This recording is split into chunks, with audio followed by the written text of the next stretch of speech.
தமிழச்சி பெண்ணாக இருக்கிறார் என்றதால அதை கேள்வின்னு நீங்க இழிவுபடுத்துறது. இந்த மணியமுதன் போன்ற நபர்கள் இன்ற சமகால இளைஞர்கள் உருவாகுவது ஒரு பாலியல் விவகாரத்தை ஐரோப்பிய மனித உரிமை செயல்பாடுகளாகவும் பெண்ணிய செயல்பாடுகளாகவும் இயங்கிக் கொண்டிருக்கிற தமிழச்சிக்கு ஒரு கதையை நீங்க திட்டமிட்டு உருவாக்கி விட்டு மனோஜ் வச்சு கேள்வி கேட்பது. இவர்கள்லாம் எப்படின்னாக்கா நீங்க வந்து யூடியூப் சேனல் வச்சு நடத்துற உங்களுக்கே தெரியும்.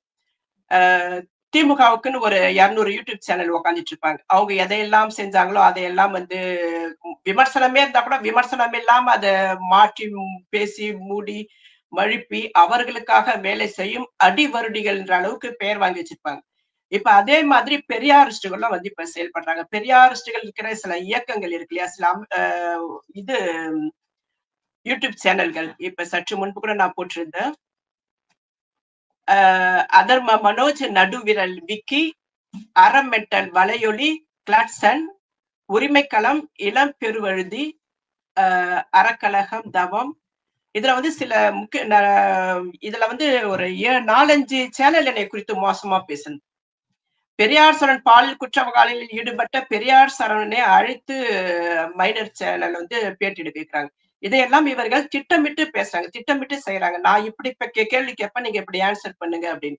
இப்போ நகரத்துக்கு ஒரு அரசியல் இருக்கும், கண்டிப்பா இருக்கும். ஆனா உங்களுடைய அரசியலுக்கு நான் சிக்க மாட்டேன். இப்ப நான் வந்து எல்லா சேனலுக்கும் நான் பேட்டி கொடுக்கறேன்னா பேசு தமிழா பேசுல நிகழ்ச்சி இது யூடியூப் சேனலுக்கு நான் பேட்டி கொடுக்கும் பொழுது என் மேல வச்ச ஒரு குற்றச்சாட்டுன்னா நாகராஜன் வந்து பிஜேபி ஆளு, தமிழச்சி எப்படி அங்க போய் பேட்டி எல்லாம் கொடுக்குறாங்க, அப்ப இவங்களுடைய உள்நோக்கம் என்ன, அவதூறு சேர்த்தன அப்படின்னு சொல்லி ஒரு அறிவார்ந்த ஒரு கொஸ்டினை வந்து பெரியாரிஸ்டுகள் வைக்கிறாங்க. இதுக்கு நான் விளக்கம் சொல்றேன். நான் வந்து 2022 புகார் கொடுக்கணும்னு சொல்லிட்டு இந்தியாவுக்கு வரும் பொழுது காவல் நிலையத்துல புகார் கொடுத்திருக்க, சட்ட ரீதியாகவும் நடவடிக்கை முன்னெடுத்திருக்க, இந்த இந்த சார்ந்த விஷயங்களை பேசுவதற்கு பத்திரிகை சந்திப்பு நடத்தணும்னு சொல்லி அதுக்கான முயற்சியும் எடுத்து பணம் கொடுக்க போகும் பொழுது அவர் முதல்ல சரி எடுக்கலாம், பத்திரிகையாளர் சந்திப்பு நடத்தலாம்னு சொன்ன அவர் தமிழச்சின்றத பத்தி யாரு பேட்டி சொல்லும் போது அவங்களை நீங்க யாரும் பத்திரிகையாளர் சந்திப்புலாம் நடத்தாதீங்கன்னு சொல்லி அவங்களுக்கு அந்த வாய்ப்பை கொடுக்காதீங்கன்னு சொல்லியிருக்காங்க. அதையும் அவரே சொல்றாரு. அப்ப சொல்லும் பொழுது சரி நீங்க எப்படி செய்றீங்களா? அப்ப நான் வந்து சமூக ஊடகங்கள்ல நான் பேசுறத என்கிட்ட வந்து சமூக இது வலையொலிகள் கேட்டாக்கா, யூடியூப் சேனல்கள் கேட்டாக்கா நான் அவங்க கிட்டயும் பேசுவோம், நம்ம அப்படியான முடிவுக்கு போவோம்னு சொல்லிட்டு போகும்பொழுதுதான் பேசு தமிழா பேசு, அப்புறம் வேற சில சேனலுக்கெல்லாம் வந்து பேட்டி கேட்கறாங்க, நான் கொடுக்குறேன். நீங்கள் வந்து பொறுக்கிகளை காப்பாற்றும் பொருட்டு கள்ள மௌனமாக இருக்கீங்க. உங்களுக்கான அதிகாரத்தை வைத்துக் கொண்டு தமிழச்சியுடைய குரல் வலையை நிறுத்தி விடலாம்னு ஒரு கனவு கண்டீங்க. தமிழச்சியுடைய 27 லட்சம் ஃபாலோவர்ஸ் கொண்ட Facebook பக்கத்தை முடக்கி விட்டதால் தமிழச்சியால வந்து அவருடைய பேசுற விஷயங்கள் பரவலாக ஆக்க முடியாதுன்னு முட்டாள்தனமான, பொறுக்கித்தனமான, அராஜகத்தனமான விஷயங்கள்லாம் கையில எடுத்தீங்க. இதையெல்லாம் வேற சில பெண்கள் சில பெண்களுக்காக நீங்க செஞ்சிருந்தாக்கா ஒண்ணு சமூக ஊடகத்தை விட்டு ஓடி இருப்பாங்க, இல்லாட்டினா அரசியலே பேசாம இருக்கணும்னு ரொம்ப மன அழுத்தத்துக்கு உட்படுத்தப்பட்டிருந்தா ஒரு கட்டத்துல தற்கொலை கூட முயற்சி பண்ணியிருப்பாங்க. இப்ப என்னை போன்ற பெண்கள் எல்லாம் வந்து நாங்க நின்று பேசுவதற்கு துணிஞ்சு இந்த 5 வருடம் கடந்த பிறகும் நாங்க போராடுவதற்கு நான் நினைக்கிற ஒரே விஷயம் என்னன்னா, நாங்க மக்கள் முன்பு இவர்களை அம்பலப்படுத்துவோம், அதை தொடர்ந்து செய்வோம்னு சொல்லிட்டு கிட்டத்தட்ட ஒரு 5 வருடமாக நான் தொடர்ந்து பேசிட்டு இருக்கேன். இந்த வாதங்கள் பேசும்பொழுது கேட்கும் பொழுது என்கிட்ட வந்து பேட்டி வேணும்னு கேட்கறவங்க தான் நான் கொடுக்குறேன். அது வந்து பரவலாகும்.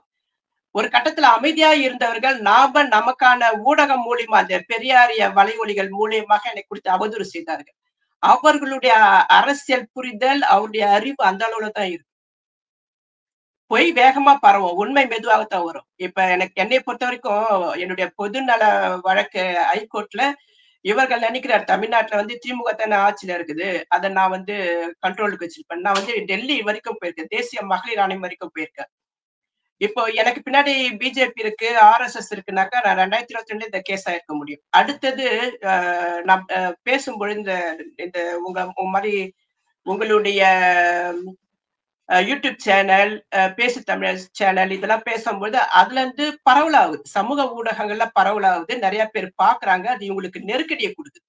இப்ப என்னை பொறுத்த வரைக்கும் உங்ககிட்ட நான் பேசினாலும் நான் பெரியாரை வந்து எதிர்த்தோ பெரியார் கருத்துக்களை முரண்பட்டும் நான் பேசல. நான் எல்லா இடத்துலயும் நான் ஒரே மாதிரி தான் பேசிட்டு இருக்கேன். அப்படி பார்த்தா ரங்கராஜ் பாண்டே கிட்ட போய் சுபவி பேட்டி கொடுக்கலையா?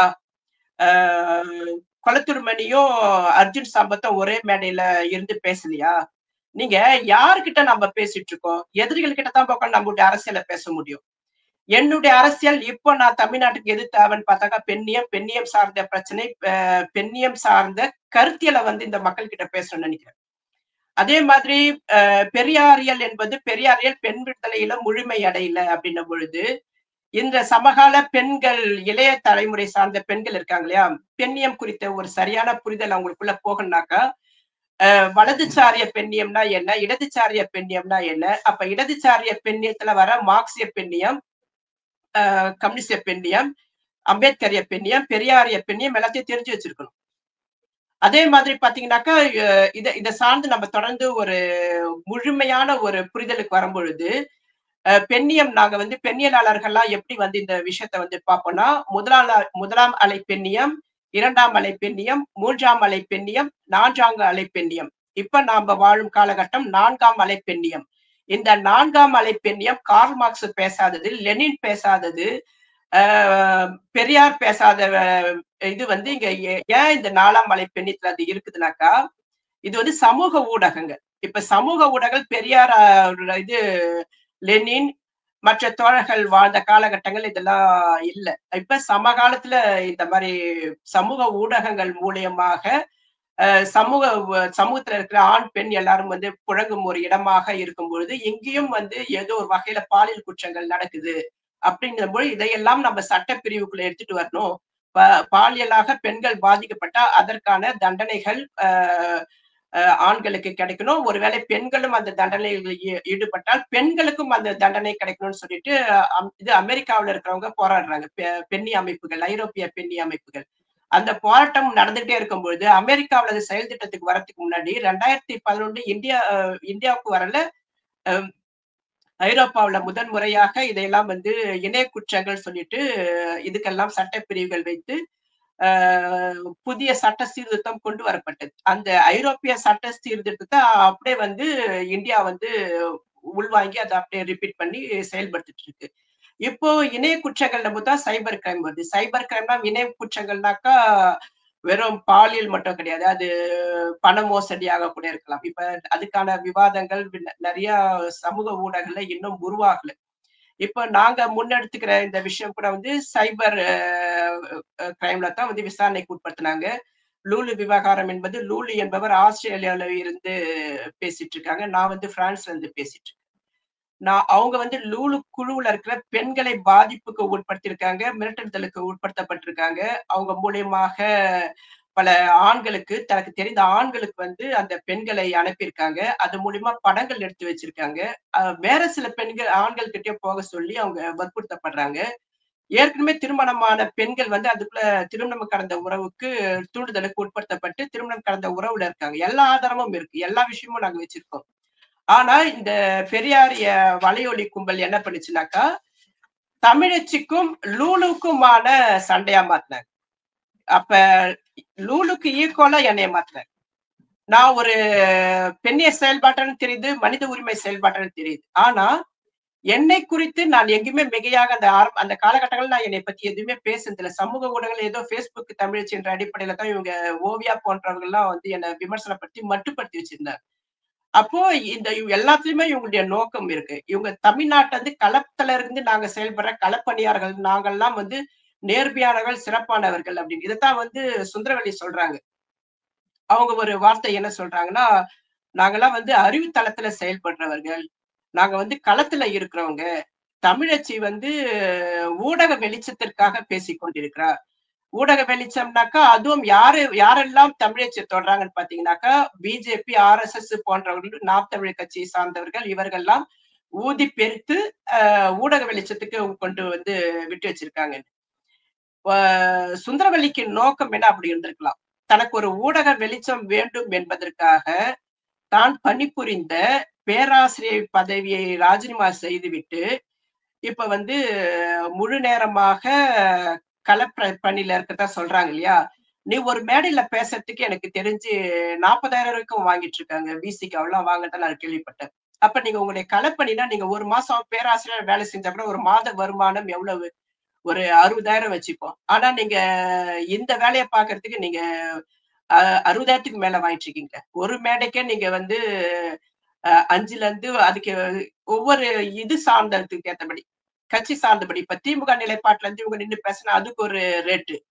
நான்லாம் வந்து ரேட்டு பேசாம பேசிட்டு இருப்பாங்க. மனித உரிமை செயல்பாட்டாளர், சமூக செயல்பாட்டாளர்கள் என்பவர்கள் தனக்கான இதால என்ன ஆதாயம் கிடைக்கும்னு பார்க்காம செயல்படுறவங்க தான் ஐரோப்பிய செயல்பாட்டாளர்கள், சமூக செயல்பாட்டாளர்கள். ஆனா இந்தியா அப்படி கிடையாது. அந்த சமூக செயல்பாட்டுல கூட தங்களுக்கு தேவையான அரசியலுக்கு ஏத்தபடி அவங்கள பேச வைக்கிற சூழ்நிலைக்கு மாத்துற சிஸ்டம் வந்து தமிழ்நாட்டுல இருக்கு.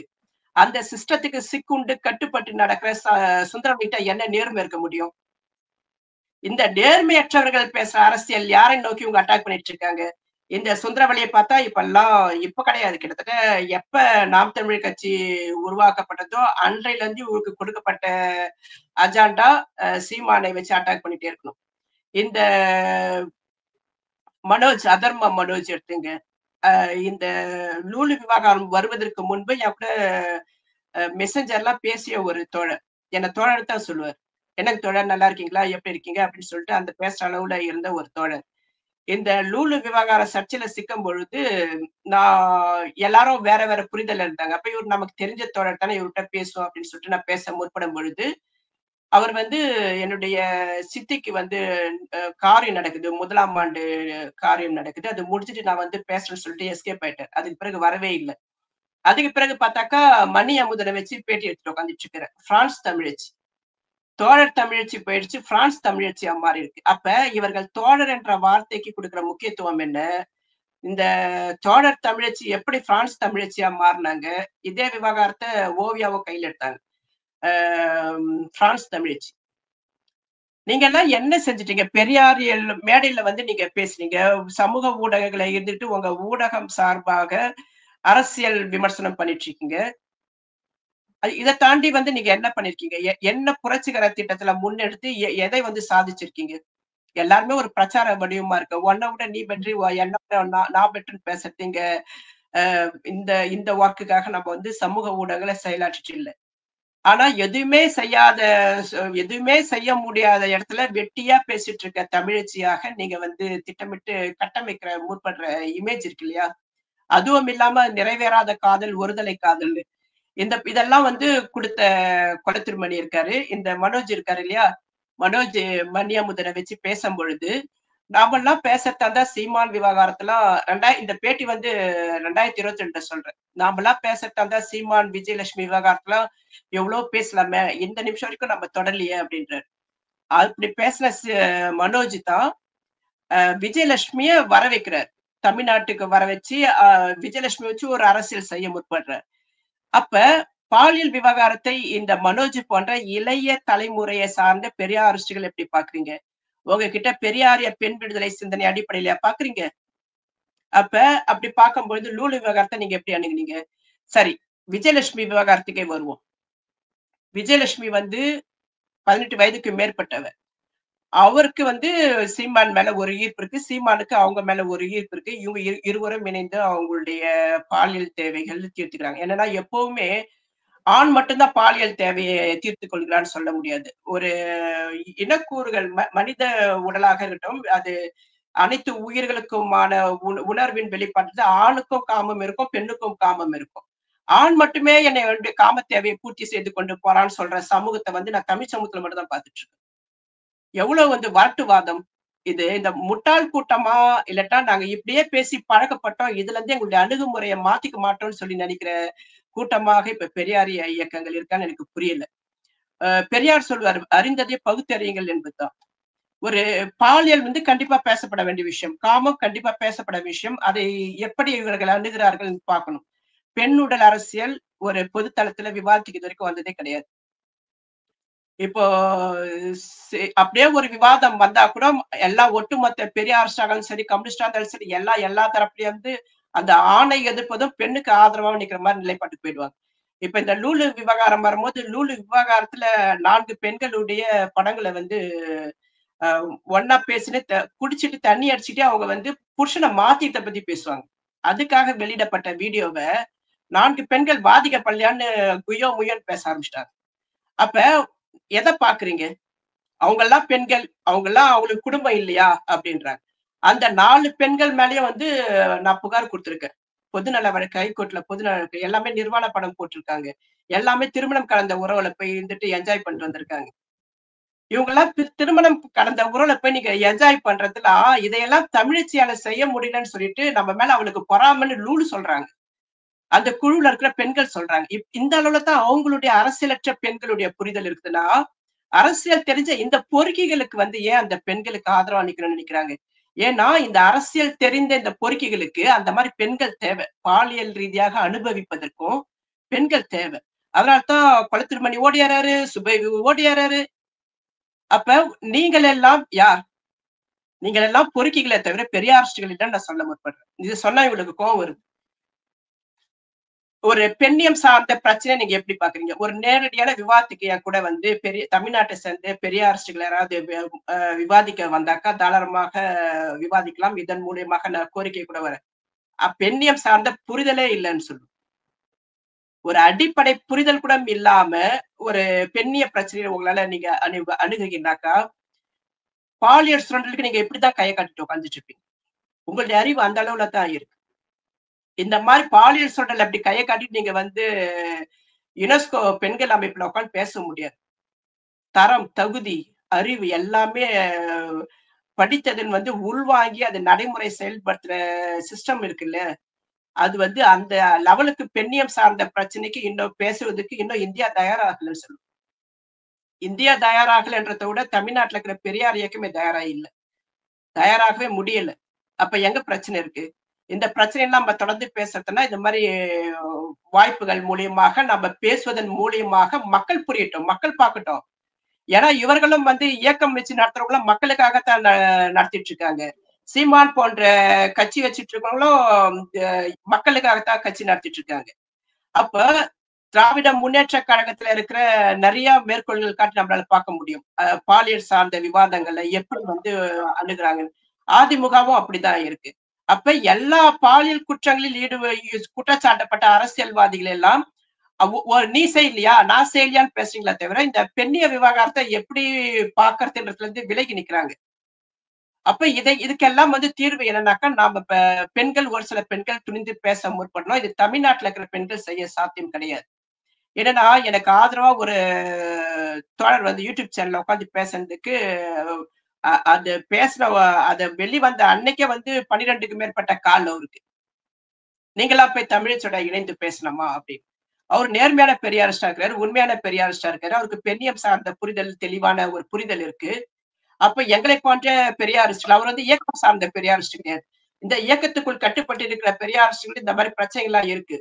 இப்போ தாப்பேத்திக சார்ந்த தோழர்கள், திவிக தோழர்கள் கூட வந்து ஒரு எச்சரிக்கையா இருக்கிறது. ஏதாவது பேச வந்தா நம்ம கிட்ட போட்டு வாங்க வராங்களோன்னு நினைக்கிறது. இந்த 2 அமைப்பு சார்ந்த பெரியாரிஸ்ட்கள் திக கிட்ட போனாக்கா, அவங்க ஏத்துக்கிறது இல்ல. அப்ப பெரியாரிஸ்டுகள் பெரியாரிஸ்டுகளுக்குள்ள நம்பிக்கை வரமாட்டுது. ஏதோ வேவு பக்கம் வந்த மாதிரி இருக்காங்களேன்னு சக தோழர்களை நீங்க பார்க்கிற பாணி வந்து மாறி இருக்குது இல்லையா? இது ரொம்ப ஆபத்தானது. இந்த நிலைப்பாடு போயிட்டு இருக்கும்பொழுது தான் திவிகவுல இருந்து ஒரு தோழர் வந்து வெளியேறார். தி.க. சண்முகம் சொல்லி ஒரு நபர். அவர் வந்து தோழர் களம்ன்ற ஒரு அமைப்பு 2018ல உருவாக்குறாரு. அதுல நான் இப்ப பாலியல் குற்றச்சாட்டு 2021ல புகார் கொடுத்த முக்காவாசி பெரியாரிஸ்டுகள் அந்த அமைப்புல போய் இணைஞ்சிருக்காங்க. அதுல ஒரு நபர் வந்து போக்சோ சட்டத்துல 2 வாரத்துக்கு முன்னாடி கைது செய்யப்பட்டார். தன்னுடைய சொந்த அண்ணன் மகளை பலமுறை பாலியல் தேவைக்கு பயன்படுத்தியிருக்கார். ஒரு கட்டத்துல அந்த பெண்ணே போய் அவங்க அம்மாவோட போய் கம்ப்ளைண்ட் பண்ணிட்டாங்க. அந்த பெண்ணின் வயது 15. அப்ப பெரியாரிஸ்ட்ன்னு சொல்ற உங்களுக்கு பெண்ணியம் சார்ந்த புரிதலோட காமம் சார்ந்த புரிதல்ல கூட வந்து யார்கிட்ட போய் பாலியல் தேவையை தீர்த்துக் கொள்ளலாம்னு சொல்லி பெரியார் சொன்னதாக சீமான் சொல்லும்போது ஆவேசப்பட்டாங்க இல்லையா? அப்ப இப்படியெல்லாம் சில உதாரணங்கள் நடக்கும் பொழுது இதெல்லாம் பெரியார் சொன்னார்னா பெரியார் சொல்லல. பெரியார் பாலியல் தேவைகளை போய் அக்கா தங்கை கிட்ட தீர்த்துக்கோன்னு சொல்லல. பாலியல் தேவையை தீர்த்துக் கொள்வதற்காக லிவிங் டுகெதர் வாழ்க்கை முறையில வாழ்ந்து நீ உன்னுடைய பாலியல் தேவையை தீர்த்துக்கோன்னு சொல்லல. அப்ப சொல்லாத பெரியார் மேல எல்லாரும் சேர்ந்து அவரை நாசடிக்கிற மாரி பேசிட்டு இருப்பாரு. இதையெல்லாம் எந்த வகையான அரசியல்? இப்போ சீமான் அவர்கள் குறித்து கடுமையா விமர்சனம் பண்ணக்கூடிய பெரியாரிஸ்டுகள் வந்து, ஏன்னா சமீபத்துல வந்து போஸ்டர் கூட சென்னையில ஒட்டியிருந்தாங்க. அவர் வந்து ஒரு பாலியல் குற்றவாளி அப்படிங்கிற மாதிரி ஒட்டியிருந்தாங்க. இது வந்து ஒரு அரசியல் நோக்கத்துக்காக தான் செய்யறாங்களா அந்த மாதிரியான போஸ்டர்கள் கூட? கண்டிப்பா. இல்ல இந்த பாலியல் குற்றவாளின்னு போய் போஸ்டர் ஒட்டுன மணி அமுதனே ஒரு பாலியல் குற்றவாளி தான். இப்ப வந்து பாத்தீங்கன்னாக்கா, திராவிடர் பெரியார் கழகம் போஸ்டர் ஒட்டியிருக்கு. அது ஒட்டுனவரு அது தலைவரு. இவர பத்தி நம்ம மணி அமுதர் குறித்து பேசணும்னாக்கா, இந்த லூலு பாலியல் விவகாரத்துல வசந்தியோட இணைந்து கொண்டு என்னை மோசமாக பேசிக் கொண்டிருந்தார். கருஞ்சட்டை படை, வேற சில ஊடகங்கள்லாம் போய் என்னை தாக்கி பேசிட்டு இருந்தாரு. சைக்கோ தமிழச்சி என்ற வார்த்தை தான் யூஸ் பண்ணிட்டு இருப்பாரு. அப்ப வந்து திராவிடர் விடுதலை கழகத்துல இருக்காரு. அப்ப கூட நானும் புகார் கொடுத்த பெண்ணும் திராவிடர் விடுதலை கழகத்துக்கு மின்னஞ்சல் அனுப்பணும். ஒரு திராவிடர் விடுதலை கழகத்துல இருக்கிற ஒரு தோழர் ஒரு பொது தளத்துல விவாதம் பண்ணும் பொழுது சைக்கோ தமிழச்சி என்பது அந்த பெண்ணுடைய பெயரை அவங்க சாதியை குறிப்பிட்டு மாமி என்பது இப்படிலாம் இழிவு பண்ணி அந்த பேசி பேசி போட்டுட்டு இருந்தார். அப்ப அதெல்லாம் நாங்க கேள்வி கேட்டு நாங்க மின்னஞ்சல் அனுப்பணும். அதுக்கு பிறகுதான் அவங்ககிட்ட இருந்து பேசுறது வந்து ஸ்டாப் ஆச்சு. ஒரு செயற்குழு கூட்டம் அந்த காலகட்டத்துல வந்தது. அப்ப வந்து ஏதாவது பேசியிருக்கலாம். அப்ப திவிக தன்னுடைய தோழர்கள் மீதான அவர்கள் பொது ஊடகங்கள் அவங்களுடைய நடத்தை, பேச்சுக்கள், அவருடைய செயல்பாடுகள் எல்லாம் குறித்து எப்படி கண்காணிக்குது? அதை எப்படி வந்து அவங்கள் மீது உடனடியாக அதை வந்து இது தவறுன்னு சுட்டிக்காட்டுதா, கூட்டு விசாரணைக்கு உட்படுத்தான்றதுக்கு ஒரு விஷயம் நான் சொல்றது பெஸ்ட்டா இருக்கும். 2016ல ஒரு சம்பவம். ஒரு பெண் வந்து Facebookல வந்து எழுதுறாங்க. தன்னுடைய நகையை வந்து அடமானம் வச்சு பணம் வந்து மாப்பா மணியமுதன் கேட்டதால நான் குடுத்தேன். அப்ப வந்து அவரு திராவிடர் விடுதலை கழகத்துல இருக்காரு. மதுரை நிர்வாகியா இருக்காரு. அப்போ அம் 2 பெண்கள். இந்த நபர் வந்து இப்ப ஏத்திரி குற்றவாளியாக இருக்கிற என்பவர் இந்த மணி அமுதன டேக் பண்ணி ஐ லவ் யூன்னு போட்டு இப்ப எழுதுவாங்க. அதெல்லாம் வந்து அந்த நூலுக்குள்ள இருக்க பெண்கள் பார்த்திருக்காங்க. இன்னொரு பக்கம் பாத்தீங்கன்னாக்கா, மணி அமுதன் தன்னுடைய Facebook பக்கம் வந்து பின்னூட்டங்கள் எல்லாம் பாத்தீங்கன்னா, பல பெண்கள் கூட ஜாலியா பேசிக்கிட்டு, இரட்டை வசனங்கள் பேசுவது, மாத்தி பேசுவது அதெல்லாம் நடந்துட்டு இருக்கு. அப்ப நான் என்னுடைய Facebook பேஜ் வெளியில வந்து அந்த 27 லட்சம் இருக்கிற பேஜ் சொன்னேன்ல, உள்ள வந்து இருக்கிற பேஜ்ல சில தோழர்கள் வந்து நட்புல இருப்பாங்க. நானும் சில முறை அத பார்த்திருக்கேன். அந்த காலகட்டத்துல எனக்கு வந்து மெசேஜ் வருது. என்னுடைய மெசேஞ்சர்ல வந்து ஒரு பெண் வந்து மெசேஜ் போட்டு இந்த தகவல சொல்றாங்க. இந்த நகையெல்லாம் வந்து வித்து இந்த நபர் வந்து பணம் வாங்குனாரு. இத பத்தி கேட்க போனதுக்கு ரொம்ப மோசமா பேசுறாரு. இவர் ஏற்கனவே சில பெண்கள் கிட்ட ஆ காதலை தெரிவித்து கொஞ்ச நாளு இருந்துட்டு அப்புறம் அதுலருந்து விலகி இருக்காரு. அவருடைய பாலியல் தேவைக்கு பயன்படுத்திக் கொண்டோ, அது வேற ஏதோ ஒரு வகையில சில விஷயங்கள் நடந்திருக்கு. அப்ப இதையெல்லாம் செஞ்சிருக்கும்பொழுது, இத வந்து இந்த ஒரு தகவல் அப்படி எனக்கு வரும்பொழுது, அந்த தகவல வந்து நானு தோழர்கிட்ட சொல்லணும்னு எனக்கு ஒரு எண்ணம் இருந்தது. ஏன்னா, நான் தோழர் குளத்தின் மணி கூட நான் அந்த டைம்ல பேசிட்டு இருந்த நபர். அதே காலகட்டத்துல திலீபன் மகேந்திரன் என்பவர் இந்த விவகாரத்த வந்து அவருடைய பேஜ்ல வந்து நியாயம் கேட்டு எழுதுறாரு. 2016ல நடக்குது இது. அந்த பெண்களும் அதுக்கு கீழ வந்து பின்னூட்டம் போட்டு அவரு திலீபன் மகேந்திரன் பேசுற கருத்து கூட அவங்க ஒரு விவாதம் பண்றாங்க. அதுக்குள்ளேயும் வந்து விவாதம் போயிட்டு இருக்கு.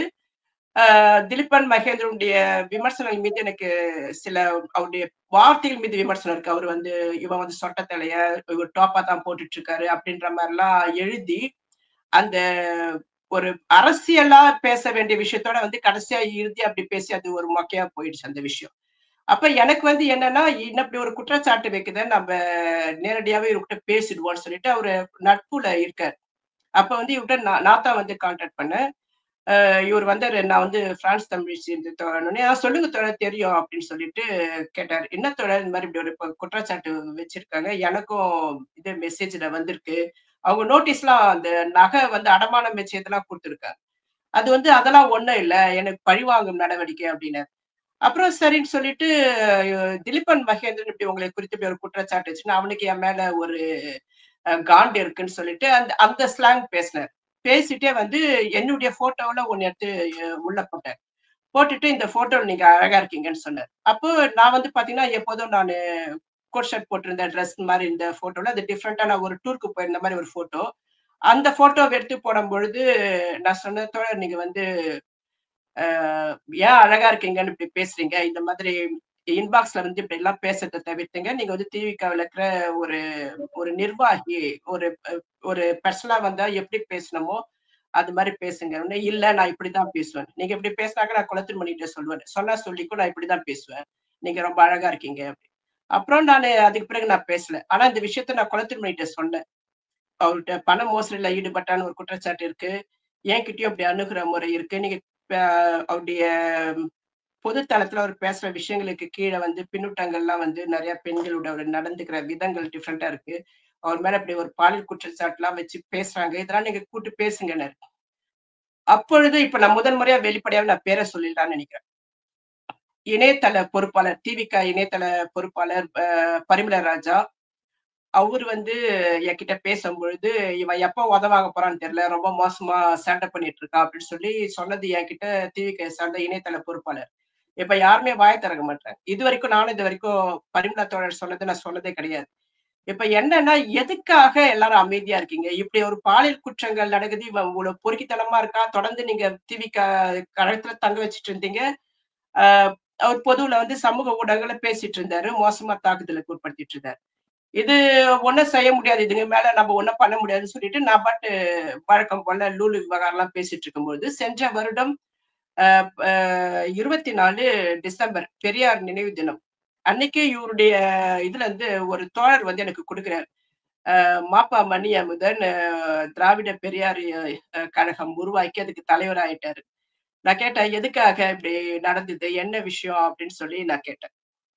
ஆ இதுல வந்து அந்த திராவிட பெரியார் இயக்கம் உருவாக்கும் பொழுது, அவருடைய இது ஒரு சின்ன ஒரு வீடியோ போடுறாரு. அதுல வந்து ஒரு விஷயம் சொல்றாரு. பார்ப்பன சனாதன கூட்டம் தமிழகத்துல இப்ப ரொம்ப ஊடுருவி, ரொம்ப மோசமாக திராவிட கருத்தியெல்லாம் தாக்கி, ஒரு மோசமான ஒரு பெரிய அஜெண்டாவோட செயல்படுது. இதனால தான் நான் வந்து திராவிட பெரியார் கழகம் உருவாக்கி இருக்கேன். இதுல வந்து எல்லாரும் இணைந்துக்குங்க அப்படின்னு சொல்லி மாப்பா மணி அமுதன் பேசி ஒரு காணொளி அவருடைய பக்கத்துல வெளியிடுறாரு. இது பார்க்கும்பொழுது அரசியல் அற்றவர்கள் அது கடந்து போயிடுவாங்க. அரசியல் தெரிந்தவர்கள், அதுவும் பெரியாரிஸ்டுகள் இத வந்து பார்க்குற விஷயம் வேற மாரியா இருக்கும். கம்யூனிஸ்டுகள் கூட சில தோழர்கள் என்ட்ட பேசியிருக்காங்க, சிரிச்சாங்க. என்ன ஒரு விஷயம்னா, திராவிட கழகம், திராவிட விடுதலை கழகம், தந்தை பெரியார் கழகம் செய்ய முடியாத விஷயத்தெல்லாம் இவரு செய்யறதுக்கு புறப்பட்டிருக்காரு அப்படின்னாக்கா, இவரு ஏன் இதுக்கு முன்னாடி திராவிட விடுதலை கழகத்துல இருந்தாரு. இவரு என்ன காரணத்துக்காக இப்ப வந்து புதுசா ஒரு தனியா செயல்பட ஆரம்பிச்சிருக்காரு. என்ன பிரச்சனைன்னு சொல்லி ஒரு நம்பகமான தோழர்கிட்ட தகவல் கேட்கும் பொழுது, அவரு சொல்ற தகவல் என்னன்னாக்கா, இவரு வந்து வேற ஒரு சாதி சண்டை பிரச்சனை நடந்திருக்கு. அந்த மதுரை சார்ந்த இடத்துல தோழலுக்கு மத்தியில. அதாவது திராவிட விடுதலை கழகம் சார்ந்த தோழருக்கு மத்தியில ஆதிக்க சாதி தோழரா இன்னொருத்தர் இருந்திருக்காரு. இவரு வந்து பட்டியலினம் சார்ந்த ஒரு தோழர். அப்ப இவருக்கும் அவருக்குமான விமர்சனம் தொடர்ந்து அவங்க பிரச்சனை நடந்துகிட்டே இருக்குது. அப்ப இவரு என்ன நினைக்கிறாருனாக்கா, நாம பட்டியலினம் சார்ந்த நபரா இருக்கத்தால் தான் நாம வந்து புறக்கணிக்கப்படுறோமோன்னு சொல்லிட்டு, இது வந்து பிரச்சனை வந்து பஞ்சாயத்து வந்து குளத்து மணிகிட்ட போகுது. குளத்தூர் மணி 2 பக்கம் தரப்பெல்லாம் வந்து விசாரிச்சுட்டு, அ ஆதிக்க சாதி தோழர் செஞ்ச நிலைப்பாட்டுக்கு அவர் பேசுனது சரியா இருக்குதுன்ற மாரி பேசி, அவருக்கு ஆதரவா செயல்பட்டாருன்னு சொல்லிட்டு இவருக்கு கோபம் வருது. கோபம் வந்து விலகி, அ அந்த இப்படி ஒரு நிலைப்பாடு நடந்தத வந்து வெளிப்படையா எழுதல. ஆனா தன்னுடைய தான் இருந்த பகுதியில இருக்கிற சில தோழர்கள் ஒரு 10 பெரியாரிஸ்ட் தோழர்ட்ட பேசி குழப்பி, "நாமெல்லாம் இந்த சாதிடா. அதால நம்மள வந்து நமக்கு நீதி கிடைக்க மாட்டுது. நம்மள இப்படி நடத்துறாங்க. நாம ஏன் புதுசா இன்னொரு இயக்கம் உருவாக்கக் கூடாதுன்னு" சொல்லி தான் உருவாக்கப்பட்ட இயக்கம் இது. நீங்க வந்து பெரியார் வந்து எனக்கு பிறகு எ என்னுடைய இயக்கத்த யார் எப்படி நடத்துவாங்கன்னு அத பத்தி நான் கவலைப்பட போறது கிடையாது. அப்படின்னு சொல்லிட்டு அவரு கடந்து போயிட்டாரு. ஆனால் கொளத்தூர் மணி, அ தோழர் ராமகிருஷ்ணன், அ வீரமணி இவர்கள் எல்லாம் அரசியல் பெரியார் இந்த காலகட்டங்கள்ல கூட இருந்தவங்க, பயணிச்சவங்க. அந்த ஒரு காலகட்டத்துல அவங்களுக்கான ஒரு ஹிஸ்டரி இருக்கு, வரலாறு இருக்கு. இவனுடைய வரலாறு என்ன? இன்றைய காலகட்டத்துல திராவிடர் பெரியார் கழகம் உருவாக்கி வச்சுக்கிட்டு, மணி அம்புதனுடைய பேசுற அரசியல் விவகாரங்கள் வந்து நீங்க பார்க்கும் பொழுது, அவன் மேல வந்து பாலியல் குற்றச்சாட்டு இருக்கு, பண மோசடி இருக்கு. இப்ப நீ வந்து தனியா வந்து ஒரு அமைப்பு கட்டி உருவாக்கினா, உனக்கு ஒரு பண தேவை இருக்கு. அப்ப பண தேவைக்கு நாம தனியாவே இயங்கி, இப்ப தோழர்களம் இயங்கி பாலியல் குற்றச்சாட்டுலாம் சிக்கி சின்னாபின்னமாயி, இப்ப 1 மாசம் யாரும் பொதுக்கூட்டம் போடாம கரூர் பகுதியில அமைதியா இருக்காங்க. இந்த விவகாரம் பிரான்ஸ்ல இருக்கிற தமிழச்சி வரைக்கும் பேசுறாங்க. நான் தான் வந்து இந்த ஃபோட்டோலாம் போட்டு இந்த விஷயம் நடந்ததெல்லாம் சமூக ஊடகங்கள்ல வெளியிட ஆரம்பிச்சேன்.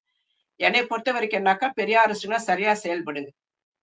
இந்த செயல்பாடு இல்லாம நீங்க வந்து பொறித்தனமா செயல்படுறதுக்கு உங்களுக்கு எதுக்கு பெரியார்? இத தாண்டி அ நம்ம வேற அரசியல் ரீதியா ஒரே ஒரு கேள்வி வச்சுட்டு நான் கடந்து போற மாரி தான் மணி அமுதன்னு நான் கேட்கிறேன். இப்ப சனாதனம் பார்ப்பன சனாதனம்ன்றதுக்கு எதிராக மற்ற 3 பெரியார் இயக்கங்கள் செயல்படலையா? அப்ப பார்ப்பன இயக்கத்துக்குள்ளே சனாதனம் இருக்குதுன்றதால தான் இந்த இயக்கத்திலருந்து வெளியேறினியா? இதையெல்லாம் நீ வந்து பொதுவுல வந்து பேச முடியல.